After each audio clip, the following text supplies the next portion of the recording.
there, and good evening to everybody. Obviously, good evening to our speaker, to friends and family of Dorothy Buchan. Thank you for joining us, our Vice-Chancellor, members of the audience, and present and former staff and students. We're obviously very delighted that you could all join us here this evening. I'm Nikki Rollison. I'm a teaching fellow in the School of Archaeology and Ancient History, and it's my pleasure to welcome you to the 19th Dorothy Buchan Memorial Lecture. As most of you are aware, this lecture is an annual event held in honour of Dorothy Buchan. After retiring as head of Leicester High School for Girls, Dorothy Buchan studied ancient history and archaeology here at the University of Leicester, and she served as treasurer of the Leicestershire, now Leicestershire and Rutland, branch of the Classical Association. Her untimely death in 2000 was a great loss, and the school is really honoured to be a continuing part of her legacy, particularly of her legacy of support for education, the university and the subject of ancient history. We would particularly like to thank the Buchan family, their friends, as well as our colleagues and students whose generous donations to the Dorothy Buchan Fund supports various student awards in the School of Archaeology and Ancient History. And some of these awards are the Ancient History Undergraduate Dissertation Prize, awarded in her name, the Dorothy Buchan Travel Bursary for Students, which was created in 2012 as a result of a generous request from Dorothy Buchan's sister, Margaret Mary McRae, and Dorothy Buchan Bursaries, which enable postgraduates to attend the annual Classical Association conference, including that hosted by the school in 2018, which was one of the largest CA conferences ever held. The fund also enables the Dorothy Buchan Memorial Lecture, to take place each year, and the school would additionally like to thank the Leicestershire and Rutland Classical Association and the Society for the Promotion of Hellenic Studies for their support. The lecture is always on a subject in ancient history we think and hope that Dorothy would have liked, and this year is no exception. Our speaker today is Professor Judith Mossman. Since 2017, Judith has been the Pro-Vice-Chancellor for Arts and Humanities at Coventry University and is currently on the Board of Trustees for Coventry as UK City of Culture in 2021. Prior to her move to Coventry, she was Professor of Classics at the University of Nottingham from 2004, where I had the great privilege of both being taught by and teaching alongside Judith. In fact, Judith was a very popular lecturer, and I remember her teaching us about Jane Austen alongside classical texts, which I particularly liked. In her career, she has previously undertaken a junior research fellowship at Christ Church, Oxford, and taught at Trinity College, Dublin. She's also been the chair of the JACT Classical Civilization Committee, and written to the Parliamentary Education Select Committee about the importance of including the subject in the baccalaureate.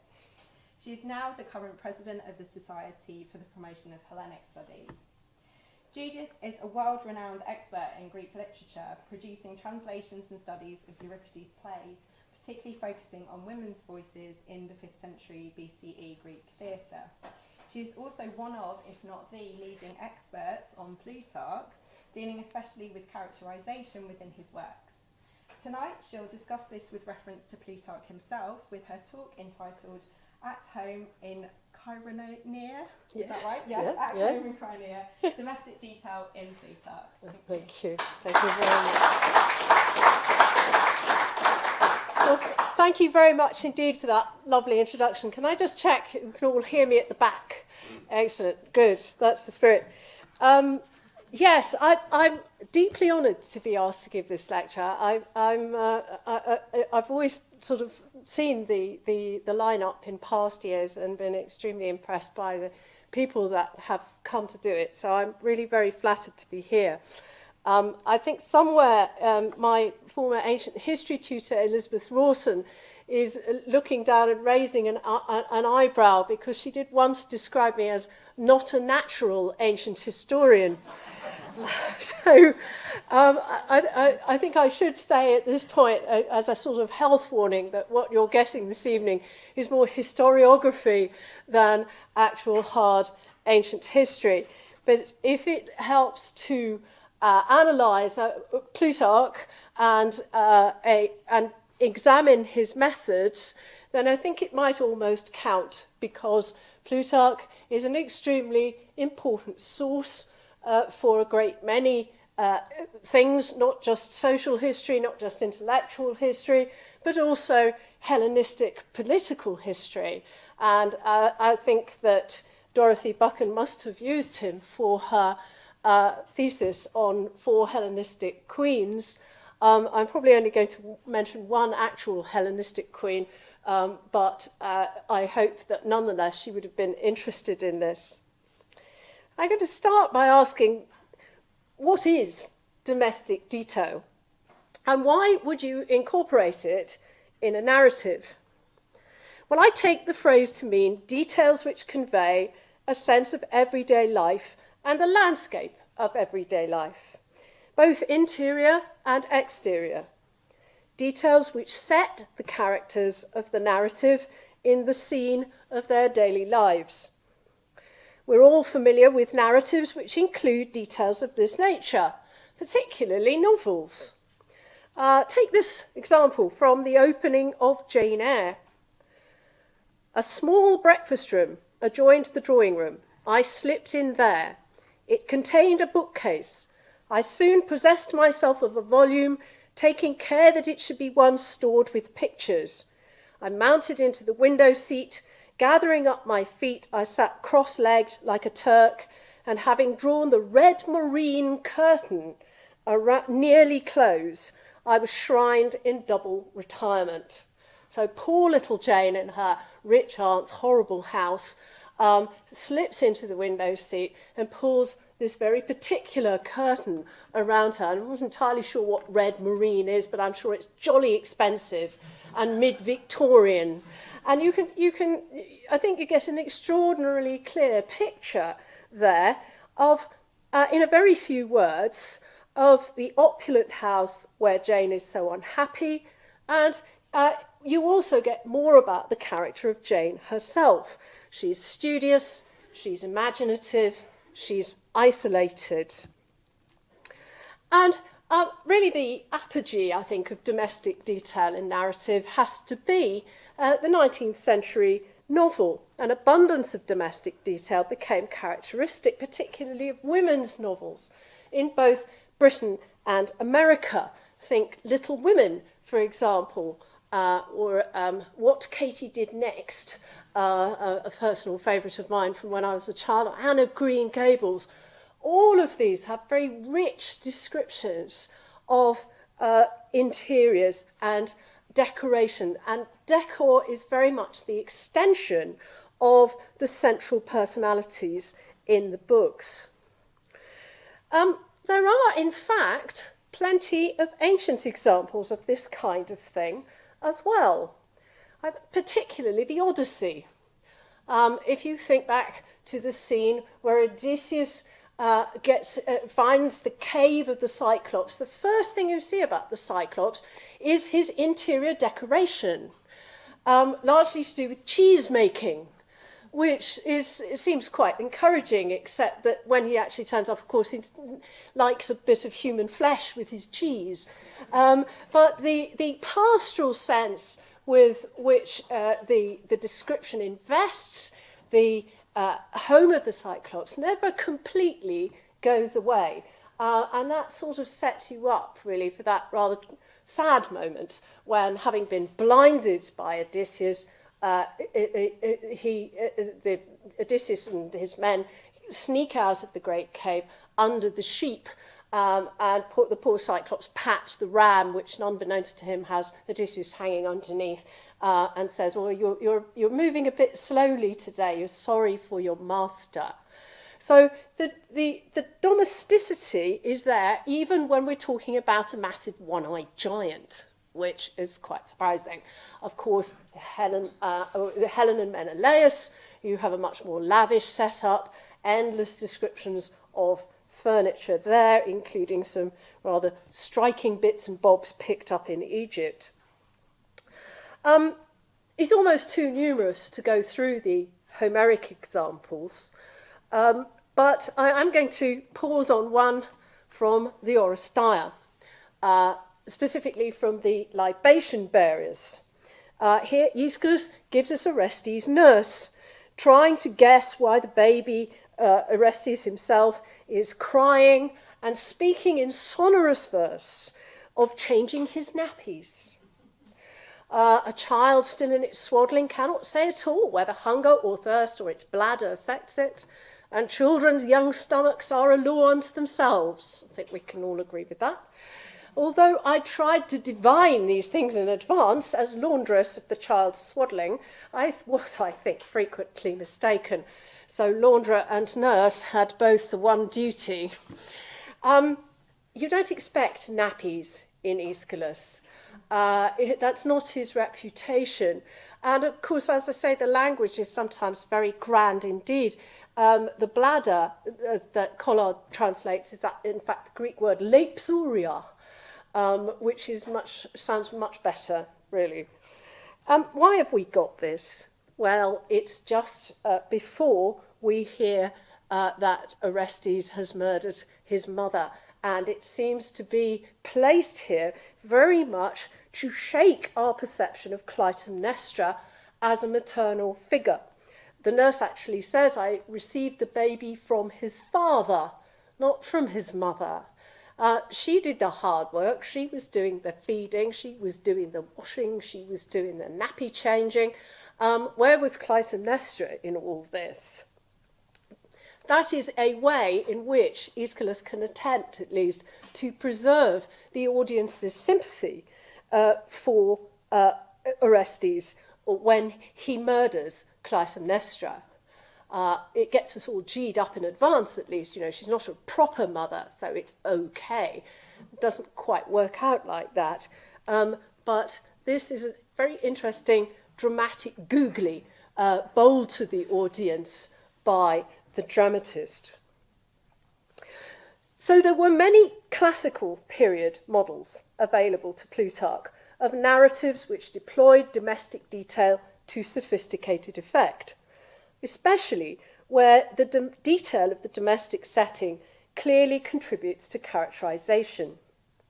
And it comes as no surprise, therefore, that one can find numerous such examples in Plutarch's lives, since Plutarch, as a writer of Greek under the Roman Empire, like all other writers of Greek under the Roman Empire, is obsessed with classical precedents, looking back nearly 700 years or further in the case of Homer to the great classical authors.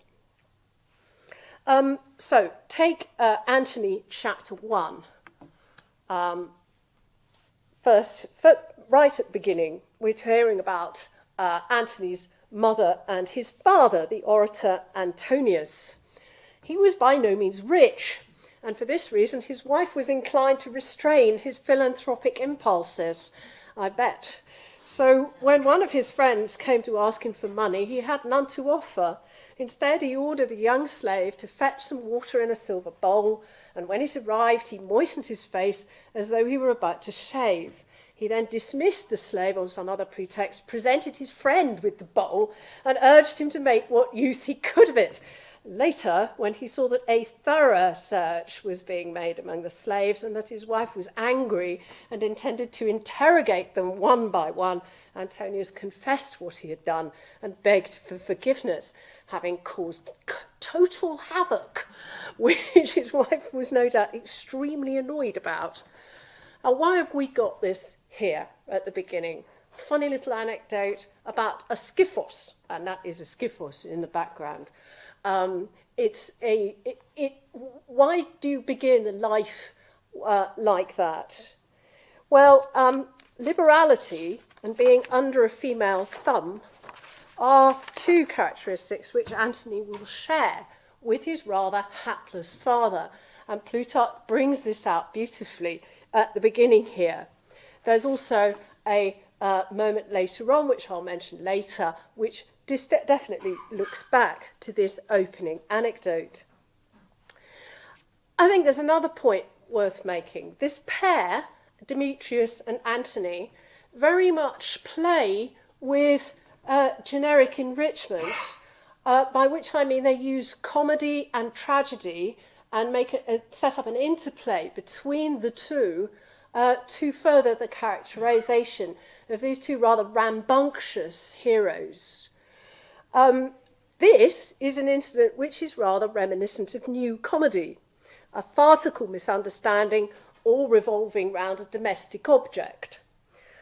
Despite the Aeschylean example I've just mentioned and a number of examples in Euripides, domesticity is generally more characteristic of comedy than of tragedy. There are examples in the lives, though, where domestic detail is introduced at moments of high drama. Take Kimon 6. There we are. So this poor girl, this is a very sad tale. A maiden of Byzantium was summoned by Pausanias, who's a Spartan general, for a purpose that would disgrace her.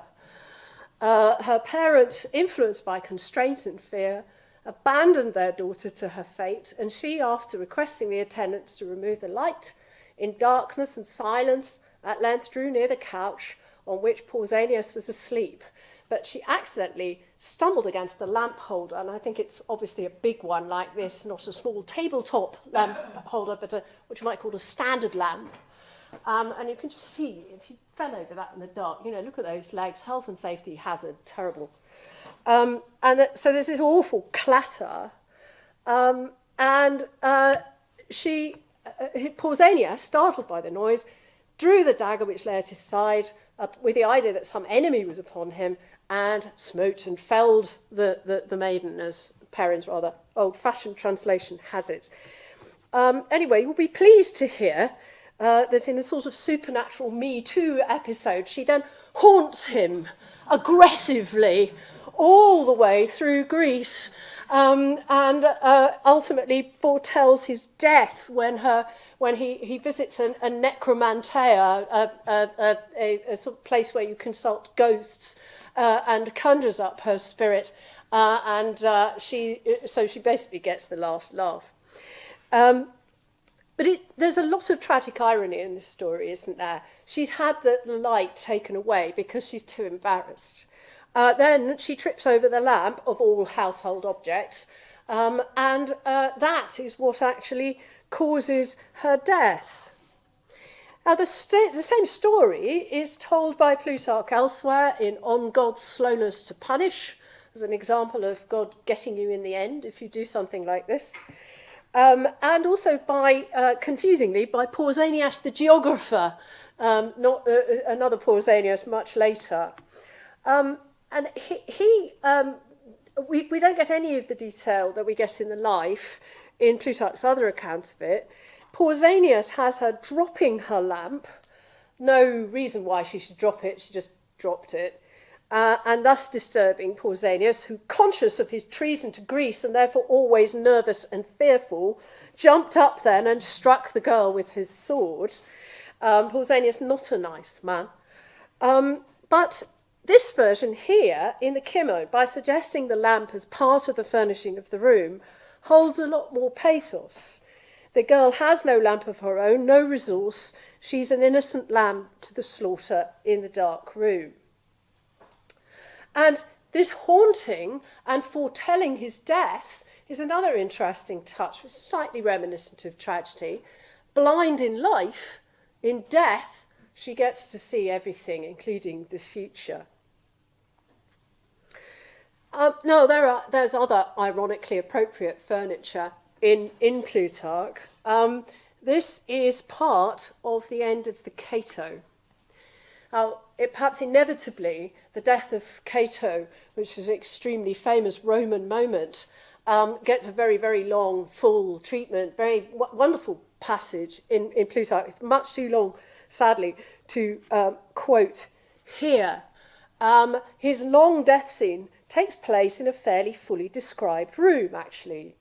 There's a bed and a bedside table and a peg on which to hang a sword, which is traditionally where the ancients keep their swords. They hang them on pegs on walls.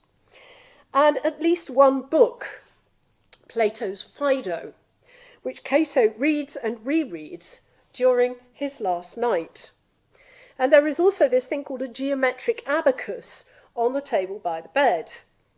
And in fact, this was probably something like a tray covered in sand for drawing out geometric figures, rather than the calculating machine, with beads, effectively, that we think of when we think abacus, and which Laurence depicts in this splendid picture here. You can see it on the right-hand side of the screen. There's the scroll, which is Plato's Phaedo, and on top of it is a tablet-shaped, almost like a pocket calculator, abacus. But in fact, it's probably something a bit bigger than that, and specifically with sand in it. Either way, it's the abacus which makes the clatter which summons Cato's servants and relatives. He's been in there, he's been sulking basically in his room all night, desperately rereading the Phaedo, the account of the death of Socrates. He's had a run-in with one of his servants, whom he struck because he was slow about fetching his sword. He's reproached everybody with hiding his sword. What do you know? You're trying to stop me making my own decisions about what to do with it. When he gets the sword back, he says, "Now I am my own again." And sort of basically tells everybody, push off, shuts the door. Then we really, as it were, hear about the scene from outside, almost, because like the narrative just basically mentions the abacus crashing to the floor, and then everybody bursts in and they see this absolutely horrific sight.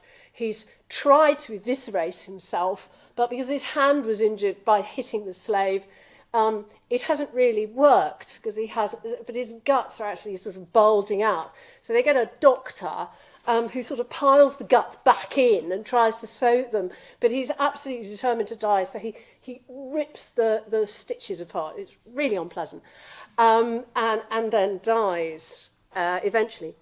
Now, this is important. Sorry, I'm not just doing the grand guignol. The significance of the abacus is connected with all these details, as Alexei Zadorozhny has pointed out, because we are meant to be thinking all the time of the death of Socrates. Cato desires to be a philosopher. He tries really hard, but his decision to kill himself, as he rereads the Phaedo, the account of Socrates' death, is very problematic when compared with that paradigmatic death of Socrates. Socrates doesn't kill himself. He accepts the death penalty. He cooperates with the man who brings him the poisoned cup, whereas Cato resists the doctor who wishes to help him, not kill him. Socrates drains the cup in calm acceptance. Cato violently assaults himself. Cato dies in silence, not a well-omened silence, but a silence which seems to scream defiance. Socrates reminds Crito that he owes Asclepius a sacrifice. Socrates veils himself, uncovers his head to speak, and then presumably veils himself again, since the executioner uncovers him and thereby shows that he has died, dies almost imperceptibly. Socrates dies in the presence of his friends. Cato tries to die behind closed doors, but fails. Socrates' death is peaceful and gradual. Cato's grotesquely violent. Socrates' eyes show that he's dead. Cato's is the only sign that he's still alive. That's the only way they can tell that, and presumably the fact that he's bleeding. Cato is noble, but he cannot emulate the truest philosopher. His action earlier in the evening in striking his servant, when he equivocates about the whereabouts of the sword, really disqualifies him from a proper Socratic suicide. He should have been able to restrain himself. And the abacus, which is a symbol of reason, of logic, of control, falls to the ground with a crash. So domestic detail, if it is introduced at moments of tension, can have the effect of heightening the drama, of increasing the enargeia, the vividness of the narrative. An excellent example of this occurs not in the lives, but in the embedded narrative of a man called Clydone, in a work called On the Sign of Socrates. Now, this is not a particularly well-known work. It's in Plutarch's Moral Essays rather than his life. It's a fascinating combination. It's really an account of a coup in which happened in Thebes when they were trying to get rid of Spartans. They were trying to throw out the Spartans. And one of Plutarch's great heroes, Epaminondas, was at the centre of this conspiracy to chuck the Spartans out and regain Theban autonomy. So there's a very dramatic account of this plot, interspersed with philosophical discussion of exactly what the so-called daimonion of Socrates was. The daimonion, the little daimon, the little sign, the little, who knows, the little spirit of Socrates was something which warned him, not necessarily of danger, but also of good things to come. It was a sort of sixth sense about things. Anyway, there's a long and complicated discussion along those lines. The bit I've given you, though, is very much from the political end of it. Clydone is a man with a horse. He's got a very fast horse. He won a race the previous year, and he's in on the conspiracy. They're very worried, however, that they've been rumbled, something which would lead to them all instantly being got rid of, killed by the Spartans. They've been sending messages to a group of exiles who are up in the mountain, the men on the mountain. They discover that just before these chaps are about to come down from the mountain and sweep away the Spartans with the help from inside, they have a real nervous attack because they think they've been spotted. And they're trying to get Clydone, with his really nice fast horse, to go and get the men on the mountain to desist and not turn up after all, just to delay. And then they discover in this passage this is all gone horribly wrong. When you ordered me, I went home to get the horse. I asked my wife for the bridle, but she couldn't find it for me. She spent a long time in the store pretending to look for it and make everything ready. In the end, when she tricked me long enough, she confessed that she'd lent it to a neighbour last night at his wife's request. I was angry. I said some hard things. Then there was a quarrel. Finally, I was provoked to strike her, and a crowd of neighbours and women soon gathered. I took a disgraceful pounding and gave as good, and I've only just managed to get away and come to you. Send someone else to them, please. I'm quite out of my mind. I'm in a very bad way. Oh, dear. Well, when you just see that, you think, well, this is pretty funny. It is the stuff of comedy. Here, Clydone is as bamboozled as any husband in Aristophanes. So he ought to be in the Lysistrata, not in a serious philosophical work.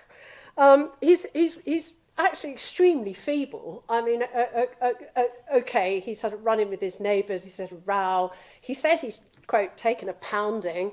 It's a bit hard to believe his neighbours all beat him up. Nobody says that he's been beaten up. Nobody says he looks as though he's been beaten. But he's obviously emotionally upset. And in most ways, this would, in other circumstances, be amusing. But in the context, it's actually extremely concerning. That he was their last hope, they thought, and his abject failure to take this message to the exiles in the mountain induces an agony of fear in the conspirators. They were really hoping to be able to postpone, and now they can't. So this comic little incident convinces them that they have to take an enormous risk because there's nothing for it. They've been pushed to the sticking point and they just have to go on and just do it. Such a small thing as a bridle in the wrong place at the wrong time has momentous consequences. And in the event, the coup is successful, after some very bad moments indeed, when it looks as though it may have been discovered, including a conversation where the main narrator basically has to sort of keep extremely quiet because he's being challenged by one of the Spartans, and he doesn't know what to say, really, and then it turns out that the man's actually talking about something completely different. So it's really very suspenseful. I do recommend it. It's very exciting. But ultimately then, the bridal actually saves the day by not being there. In his other account of these events, in the Pelopidas, it's rather flatter in the Pelopidas, frankly, because it's represented entirely in indirect speech rather than like this. Plutarch points this out, saying, "So near can the greatest and fairest enterprises come at the very outset to missing their opportunity." Well, I'd now like to turn to Plutarch's self-presentation, which is certainly aided by the subtle incorporation of domestic detail in his works. It's long since been recognised, not only since Dodds in the 1920s, but since Wilamowitz in the 19th century, that Plutarch presents an extraordinarily vivid picture of himself, not only in the moral essays, but also in his asides in the lives. I permit myself a quotation from Wilamowitz, which is translated, don't worry, by Juliana Kirchhacker. Here we have a man sitting in his little Boeotian village. There we have two pictures of the theatre in Kaironeia. You see it's not a big place, not a big theatre, who has neither a title nor a profession. He's a Roman citizen and an honorary citizen of Athens, but that doesn't mean much. Many people are both. But this man does not even want to become a somebody. He is well off, but not one of those rich people who pay for popularity and honours. Yet in his hospitable house, one does not only meet Greeks from all over the province of Achaia, but people also come from distant places, even though Kaironeia is never on anyone's way. And there come not merely many Romans who have retired to Greece, including consulars, but also high officials who are passing through, even the great governor from Corinth. In such a case, the entertainment becomes as much a burden as an honour, as it was for ourselves in former days, when the generals on manoeuvre billeted at an estate. Yet the visitors might miss their host, because he may be on the way to inspect the cleaning of the streets of the little town, for he never regards any municipal office as too lowly for his person. Why should these people come except for the man and his personality?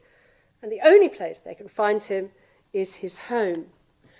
This charming picture is, of course, not entirely accurate. For one thing, Kaironeia was quite definitely on the way from practically everywhere to practically everywhere else, which is why people kept fighting battles there.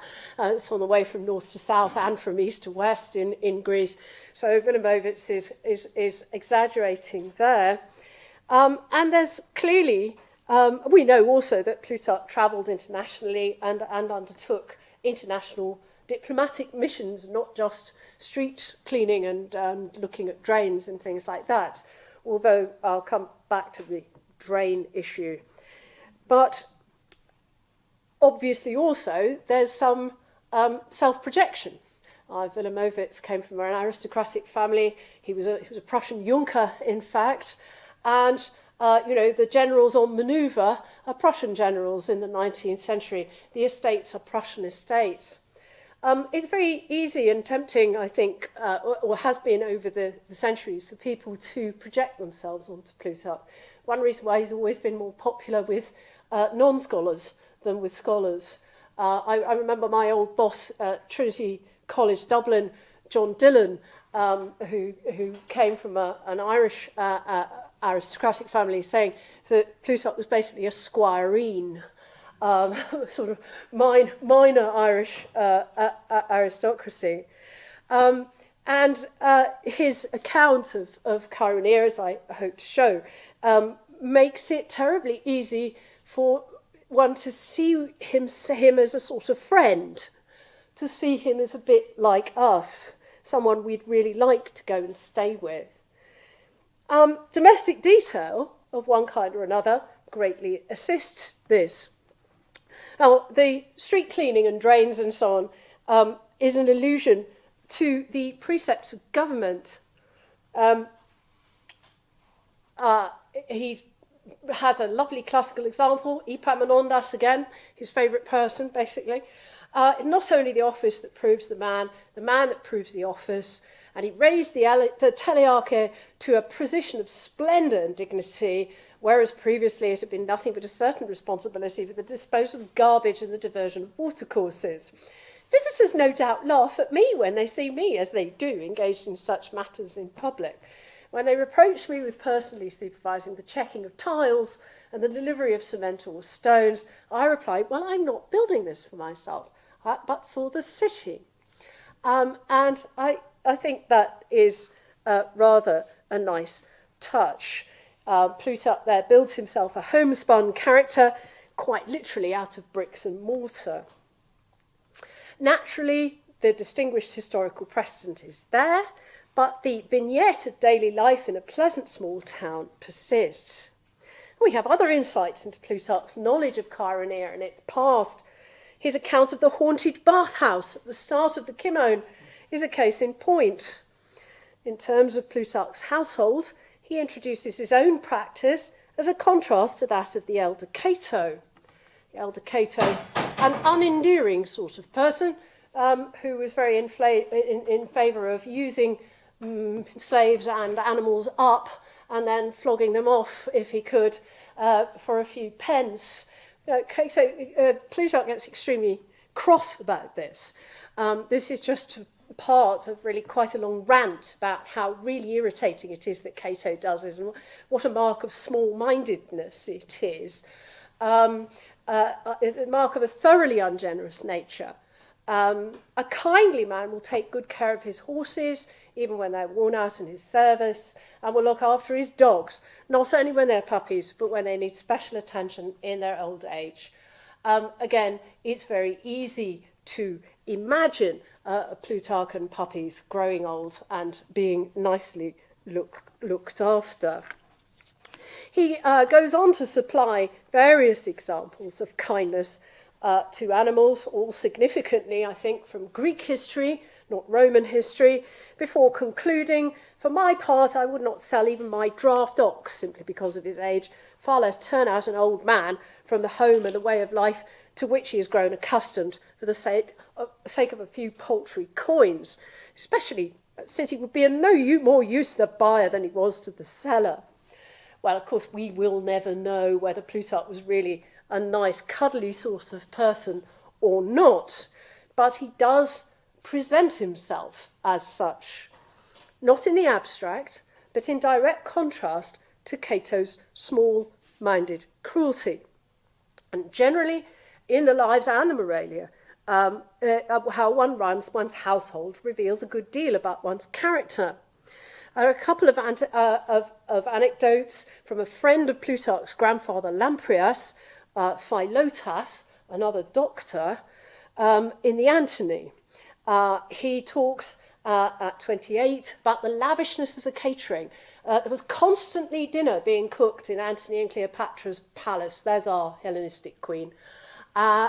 Because you never knew when they might want it. So it had to be just right every hour of the day. And, you could always give it away or chuck it out if they didn't want it. And there's another anecdote from Philotas, who has been treating Antony's son, and the son says, here, look at this table full of gold cups, just take them, it's fine, no one will notice. But someone else advises Philotas to leave one or two just in case the boy's father misses them. So perhaps he's learnt a little bit in life. Clearly looking back to that opening one. Now, domestic detail also fills out and adds texture to Plutarch's relations with his family and friends. Table talk is a case in point. This is a fascinating work, 8 books of conversations at dinner, some of which are, e.g., which came first, the chicken or the egg, and other important questions. There are not many of these parties explicitly set in Cheironea, but two questions near the centre of the work reflect the food at a dinner party in Cheironea. Here we are. Autumn fruit of every sort. Both sweet fig trees and apple trees splendid in their fruit, adding the words flourishing olive trees. So that's at least one meal that we know what was eaten.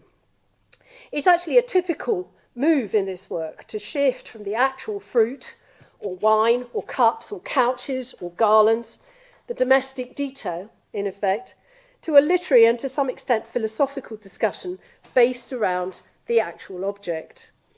These two questions, as many others do, feature Lamprias, Plutarch's father, and Plutarch himself. Moving from domestic objects to domestic scenes, some questions are designed to show us family life. My younger sons, having stayed too long at some musical performances in the theatre, arrived rather late for dinner. And Theo and Sons, Theo is a big friend of Plutarch, their two families often dine together, teased them playfully with epithets like dinner stoppers and dust diners. You had to be there. In self-defence, they retorted to calling the others run-to-dinners, implying greed, of course. And then there is a discussion about that expression, including a joke of Gabba, the Emperor Augustus's jester, and so on. Again, the use of domestic and everyday familial conversation is used to prompt an intellectual discussion. So also we have later in this conversation a really intellectual discussion, heavy with etymological discussion, fueled with literary learning, until Plutarch's brother Lamprias, who's definitely the class clown, promised to show, since we had permitted this much nonsense, that the Latin words are much more appropriate than the Greek. He then embarks on an extended learned joke, producing cross-linguistic etymologies of an implausible kind, after the pattern, though, of Plato's dialogue, the Cratylus. It's very learned wit, this, until the argument reduces itself to absurdity. Well, so far, in contrast to the 19th century women's novels from which I started, we've seen domestic detail functioning in very male contexts. Masculine friendship in Antony, disrupted by the domestic operations of Antony's mother Julia, Pausanias' sleazy desires, Cato's all-male death, Plutarch's self-presentation. But Plutarch can use domestic detail in such a way as to illuminate the female sphere as well, most obviously and poignantly in the consolation to his wife. This is a consolatory essay of a very particular type. It fits at least into a rhetorical genre, the Paramuthetica. There are some questions raised by it. It purports to be a letter to his wife on hearing of the death of their very small daughter. And one of the questions is obviously, why on earth didn't he just go home rather than write the woman a letter? But for obvious reasons, I'd like to argue that there are features of this work which mark it out from the average consolatory epistle. There is a fairly average consolatory epistle preserved in the works of Plutarch, probably not by him. It's called the Consolation to Apollonius. It's very, very conventional indeed, and it's therefore useful to compare it. It's much longer than this work and dwells with far less precision on the virtues of Apollonius' son, who's the person who's died. Even though as a male teenager, he might be expected to have said or done something specific enough to be recalled. There's nothing in that Consolation to Apollonius which suggests the liveliness of Plutarch's sons in the table talk, the witty banter. There's nothing like this passage. She would ask her nurse to feed not only other babies, but the objects and toys that she liked playing with, and would generously invite them, as it were, to her table, offering the good things she had and sharing her greatest pleasures with those who delighted her. She was 2. Her name was Tamoxena. She was clearly a very charming child. Nothing, no personal reminiscence in the Consolation to Apollonius. Many historical and mythological examples. Nothing which brings the dead boy back to life as this brings Timoxena back. Nothing, in fact, domestic. Now again, whether all of this is a rhetorical exercise will never be known, but one can nonetheless admire the unerring instinct for the detail which sticks in the mind and infuses the essay with the most convincing individuality. She should not be forgotten in an attempt to avoid the pain of grief, says Plutarch, since our daughter was the sweetest thing to fondle, the spasma, to watch and to hear, and we ought to let the thought of her also dwell in our minds and our lives, for there is much more joy in it than sorrow. Nor, he says later, should they feel sad because she died unmarried, a common theme of Greek gravestones. Your Timoxena is deprived of little things, for little things are all she knew and all she took delight in. How can she be said to be deprived of things her senses and her mind never conceived?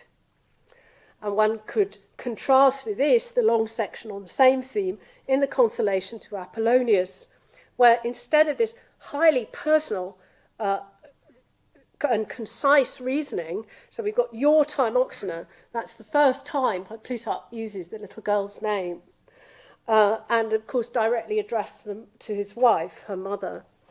And the reasoning is very, very well expressed, anaphora, beautifully balanced word order in the Greek.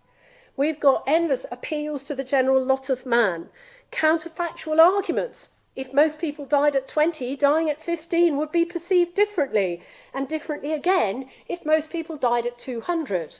Well, yes, you're right, but it's an odd argument, really. A long quotation from Homer, Iliad 22, Priam's appeal to Hector to come back into the city, supporting the theme that it would have been better if Priam had died earlier, summarised by the statement, Troilus, who died young, shed fewer tears than Priam. Well, Russell describes the Consolation to Apollonius as a useful collection of consolatory commonplaces, which is just about right. But in the letter to his wife, Plutarch is engaging with commonplaces in a most uncommon way. Now, in one sense, most of Plutarch's letter is not really about the 2-year-old Timoxena, but about her mother, also called Timoxena. And while there's no doubt that consolatory commonplaces are involved in urging people, especially women, to moderate their grief, here too we have an unconventional presentation of these tropes. We expect the urging to avoid excessive grief and its expression, but not the revelation that this has not been the first bereavement, and certainly not this passage. This is about, in fact, their first child died, and then a son called Chiron, and he's recalling the occasion when they had unexpected visitors shortly after Chiron's funeral. When the visitors saw such complete peace and quiet, they couldn't believe anything dreadful had happened. So soberly had you ordered the household at a time which gave so much license for disorder. Yet you had nursed Chiron at your own breast and endured surgery when your nipple was bruised. This indeed was noble and loving. That is not something you get in most consolatory literature. Our beautiful Chiron, as Plutarch calls him, was the second child to die. Timoxena's pattern of behaviour, nursing the child herself but not allowing grief to overcome her, is contrasted with anonymous other women who take their children in their arms like toys when they've been cleaned and made pretty by others, and then, if they die, dissolve into vain, ungrateful grief, not out of affection, which is a good and reasoned thing, but because a large admixture of vanity in a small quantity of natural emotion makes the act of grieving wild, insane, and difficult to sedate. Ouch. Timoxena, it seems, is being comforted forcibly by contrasting her with other people who do it all wrong. And this is the theme of much of this little work. but where in the Consolation to Apollonius, a parallel section urging moderation in grief is studied with quotations from poets and philosophers, here we have only a few quoted phrases, all from Homer and Euripides, probably the two most popular ancient poets, all very short, literally a phrase, and a short fable from Aesop. Poetry is largely replaced with everyday life. In an account of how Timoxena kept Theon's sister, Theon, we've heard him before, he's got sons who banter with Plutarchs, away from over-enthusiastic mourners. Now this is still a scholar's letter. Look at this extraordinary metaphor. It would be absurd to behave like those who pick out the headless or short-tailed lines in Homer while paying no heed to all his marvellous poems, and count up all the bad things in life while only forming an inarticulate, confused impression of the good. But the quotations and even this metaphor from the activity of the grammarians manage to give the impression they just slipped out, that they're part of Plutarch's idiolect. Unlike the formalities and elaborate prolixities of the Consolation to Apollonius, this work, by being plain, manages to suggest an unusually authentic address to a wife, or at least that Plutarch is not trying to impress a learned audience at the same time. It's still a philosopher's letter and ends on a strongly Platonic note. Also worth paying attention to is the different implications in this work and the more standard Apollonius consolation of the use of the first-person plural. In that work, when the author says we, and particularly we must not give way to grief or whatever, the effect is exhortatory. The author has nothing at stake himself.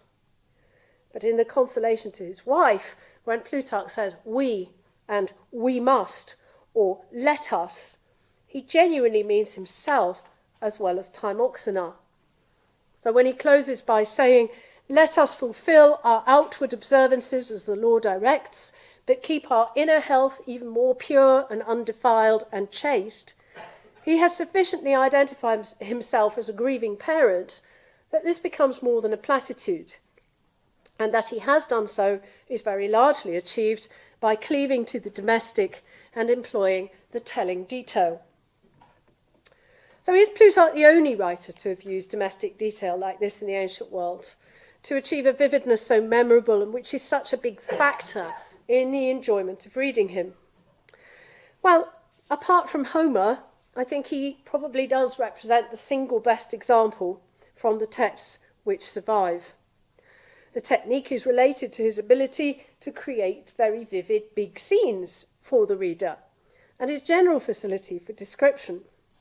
It's hard to say whether his self-portrayal in his domestic landscape is why he's so interested in the domestic landscapes of his subjects, whether he recognises that as he lives very much in his situation in Chaeronea, so to understand these historical personages, he needs to have some sense of their domestic landscape, or whether his self-presentation technique was honed by his writing about the personalities of others. But in both cases, he uses domestic detail most skillfully to paint striking portraits.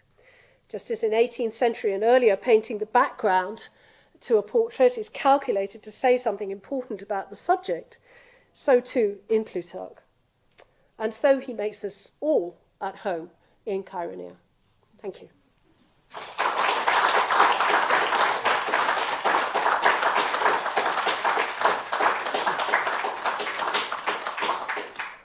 Thank you, Judith, for an absolutely marvellous, enchanting and innovative approach, I think, to a writer who we historians, speak for myself at least, don't know enough about. I haven't used the lives.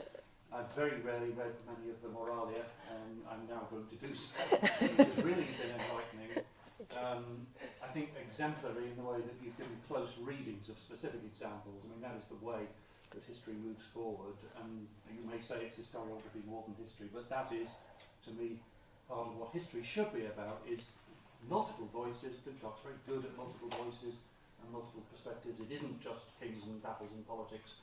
the domestic is clearly absolutely central to his view of history, as it should be to ours.